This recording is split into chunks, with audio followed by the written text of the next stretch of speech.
اعوذ باللہ من الشیطان الرجیم بسم اللہ الرحمن الرحیم الحمد للہ رب العالمین الصلاة والسلام علی اشرف الخلق محمد وآلہ الطیبین الطاہرین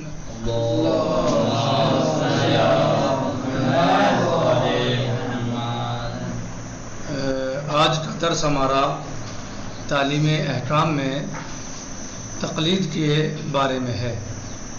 کل ہم نے یعنی گزشتہ درس میں گفتگو کی تھی احکام کی تقسیم کے بارے میں کہ احکام کی یعنی کتنی صورتیں ہو سکتی ہیں، احکام کی تقسیم یعنی احکام کی کتنی قسمیں یا صورتیں ہو سکتی ہیں۔ تو بتایا تھا کہ حکم یا واجب ہوگا یا حرام ہوگا یا مستحب یا مکروہ یا مباح، اور پھر ان سب کی تھوڑی تھوڑی تفصیل اور تعریف بتائی تھی۔ واجب کسے کہتے ہیں، حرام کیا ہوتا ہے، مستحب کسے کہتے ہیں، مکروہ کیا ہے اور مباح کسے کہتے ہیں، ان سب چیزوں کو ہم نے بقدر امکان کل واضح کیا تھا۔ آج ہم گفتگو کرتے ہیں تقلید کے بارے میں۔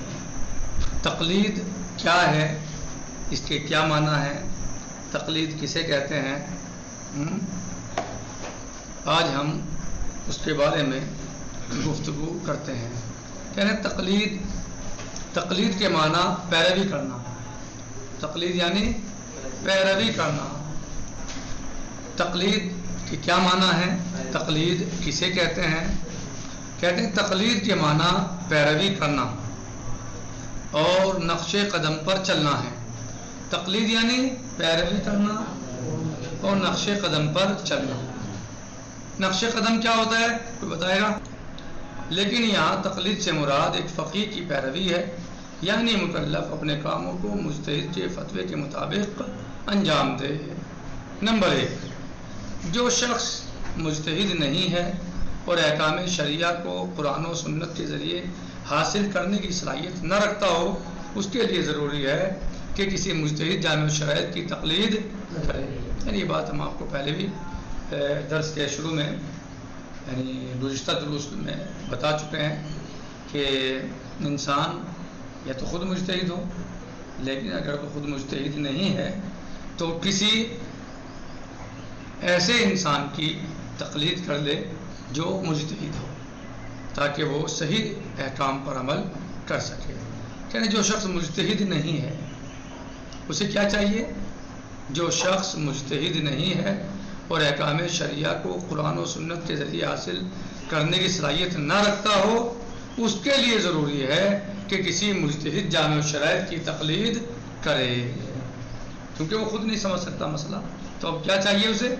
کہ وہ جامع الشرائط کی مجتہد جامع الشرائط کی تقلید کر لے۔ نمبر 2، عام طور سے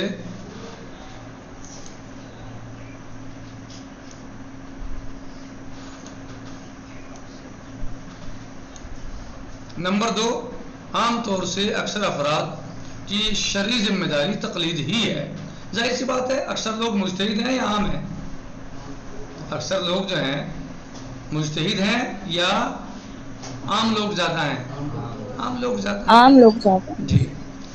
عام طور سے اکثر افراد کی شرعی ذمہ داری تقلید ہی ہے، کیونکہ عام لوگ زیادہ ہیں، مجتہد کم ہیں، تو اکثر لوگ کیا کریں گے؟ تقلید ہی کریں گے، کیونکہ بہت کم افراد کے لیے اجتہاد کا امکان پایا جاتا ہے۔ اتنی آسان چیز تو نہیں ہے نا کہ ہر آدمی مجتہد بن جائے۔ بہت سارے تو ہمارے قوم کے بچے حوضوں میں نہیں آتے ہیں، اور جو آتے بھی ہیں وہ بھی سارے یعنی مجتہد نہیں بن پائیں گے، نہ بن پاتے۔ صحیح بھائی، سارے قوم کے بچے تو حوضات میں نہیں آتے، یا آتے ہیں؟ نہیں، کم ہی آتے ہیں۔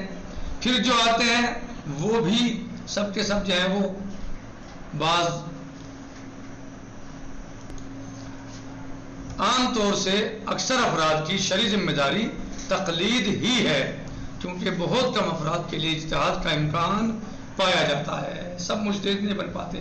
جو پڑھنے والے ہیں، جو حوض علمیہ میں پڑھنے کے لیے آئے ہیں اور محنت بھی کرتے ہیں، تو ضروری نہیں ہے ان کے لیے بھی کہ وہ مجتہد ہی بن جائے. عالم بن جائیں گے اچھے عالم بن جائیں گے، لیکن یہ ضروری نہیں ہے کہ مجتہد ہی بن جائے، بلکہ مجتہد بننے کے لیے بہت ساری چیزوں کی ضرورت ہوتی ہے، بہت زیادہ محنت کرنی ہوتی ہے اور بڑی مشقتوں کا سامنا ہوتا ہے، یعنی بہت سخت محنت کرنی ہوتی ہے جب جا کے مجتہد بنتا ہے. اتنی آسانی سے نہیں کہ بس میں نے کہہ دیا مجتہد کیا جانتا ہے اور یہ حکم کہاں سے آ گیا اور وہ چیز کہاں سے آ گئی.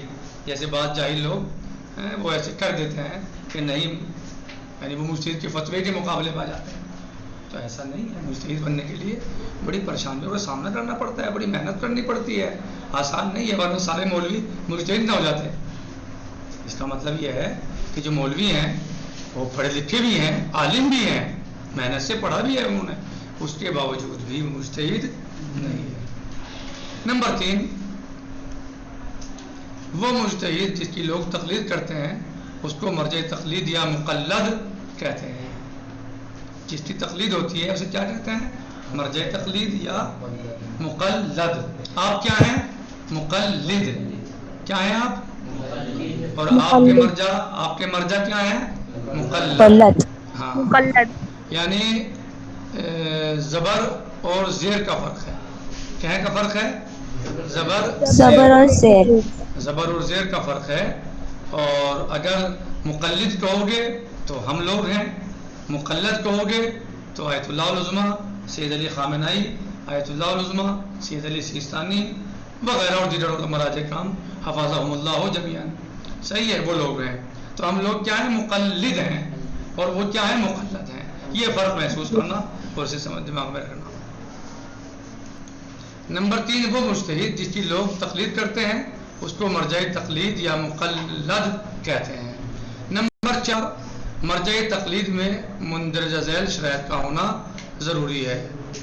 نمبر 1، جو مجتہد ہے جس کی آپ تقلید کرنا چاہتے ہیں اس کے اندر یہ شرائط ہونے چاہیے. نمبر 1، عادل ہو. جس کی آپ تقلید کر رہے ہیں وہ عادل ہونا چاہیے. نمبر 2، وہ مجتہد جس کی آپ تقلید کرنا چاہتے ہیں وہ زندہ ہو، یعنی مردہ کی تقلید نہیں ہوگی. نمبر 3، مرد ہو. خاتون کی عورت کی تقلید نہیں کی جا سکتی. نمبر 4، بالغ ہو. کسی بچے کی تقلید نہیں کی جا سکتی. جس مجتہد کی آپ تقلید کرنا چاہتے ہیں تو اس کا مرد ہونا، بالغ ہونا، اور نمبر 5، عاقل ہونا. کسی بیوقوف کی تقلید نہیں کی جا سکتی جس کے پاس عقل و شعور نہ ہو، بلکہ عقل کا ہونا ضروری ہے.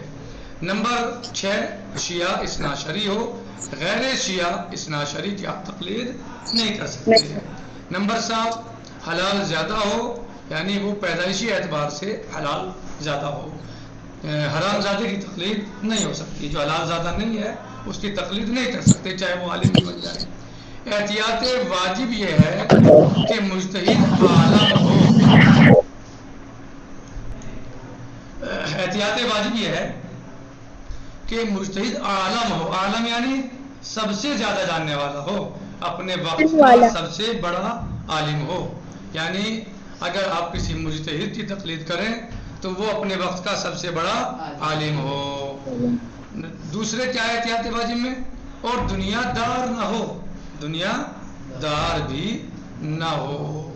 یعنی دنیا دار یعنی اسے دنیا کی نہ پڑی ہو، مال و دولت اکٹھا کرنے میں نہ لگا ہوا ہو کہ بس مال آ جائے اور جائے نہ، بلکہ وہ دین کا ذمہ دار ہو، دین کی حفاظت کرنے والا ہو، دین کی پیروی کرنے والا ہو، دین کو آگے بڑھانے والا ہو، دین کی خدمت کرنے والا ہو، دین کی حمایت کرنے والا ہو. یہ نہیں کہ وہ دین کے ذریعے سے کیا کرتا ہو؟ اپنی جیب گرم کرتا ہو یا اپنے یعنی پیسے وصول کرتا ہو، بلکہ اسے دین کا ذمہ دار اور دین کا خادم ہونا چاہیے، پیسوں کا طلبگار نہیں ہونا چاہیے. تو بہرحال یہ شرائط ہیں کسی مرجع تقلید کے. انشاءاللہ باقی کل آئے گا. والحمدللہ رب العالمین. اس کو آپ دیکھیے، یاد کیجئے، انشاءاللہ سنا بھی جائے گا. یہ سب یاد کرنے ہیں آپ کو، ذہن نشین کیجئے، اس کو ذہن میں بٹھائیے، اچھے طریقے سے مباحثہ کیجئے، مطالعہ کیجئے، سمجھنے کی کوشش کیجیے. اگر کوئی بات رہ جائے سمجھنے سے تو پوچھ لیجیے، لیکن یاد کرنا ضروری آغا ہے. والحمد اس للہ کا رب العالمین.